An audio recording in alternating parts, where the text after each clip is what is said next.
Puluhan pasukan Belanda dengan senjata lengkap melakukan serangan agresi ke para pejuang Indonesia yang dipimpin Jenderal Sudirman. Setelah melakukan pertempuran sengit dengan banyak korban jiwa, akhirnya dengan strategi jitu, Jenderal Sudirman melalui gerilya, kendati dalam keadaan sakit, akhirnya pasukan Indonesia berhasil memenangkan pertempuran dan berhasil mengusir pasukan Belanda dari tanah air.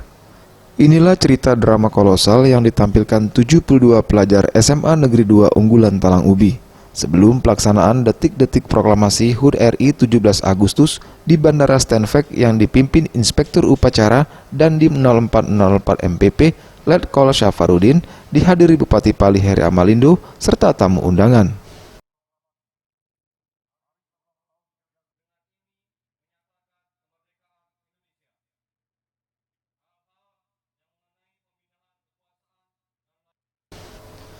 Kepala SMA Negeri 2 unggulan Talang Ubi Irwansyah menjelaskan bahwa drama kolosal yang ditampilkan yakni menggambarkan perjuangan Jenderal Sudirman dalam menghadapi pertempuran dengan Belanda.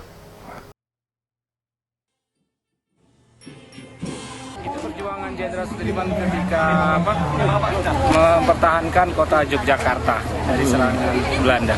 Pesannya tadi kan salah satunya adalah Jenderal Sudirman memesankan bahwa dia tidak mementingkan dirinya pribadi, dia lebih mengutamakan kepentingan bangsa dan negara. Sementara itu, Bupati Pali Heri Amalindo berharap peringatan HUT RI 74 tahun dapat dijadikan momentum meneruskan segala perjuangan para pahlawan yang sudah merebut kemenangan dengan menciptakan pembangunan bangsa, terutama di Kabupaten Pali. Hari kemerdekaan Republik Indonesia, di mana tentunya di tahun 1945 untuk menaikkan bendera itu taruhannya nyawa dan darah. Artinya dalam hal ini kita mengingatkan para pejuang, guru-guru kita, para orang tua kita yang telah berjuang memerdekakan negara kita ini sehingga kita dapat berdiri dan bersama-sama melaksanakan upacara di pagi hari yang berbahagia ini. Kebetulan di lapangan Gelora kita dalam rehabilitasi, tentunya juga ini di lapangan Stenvek ini sejarah bagi daerah kita Kabupaten Pali, di mana dari mulai tahun 1918 itu minyak dihasilkan 20.000 sampai 30.000 barel per day.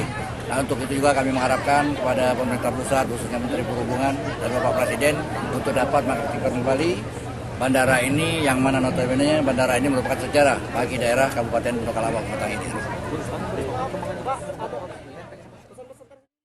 Boris Simbolon, Sriwijaya TV.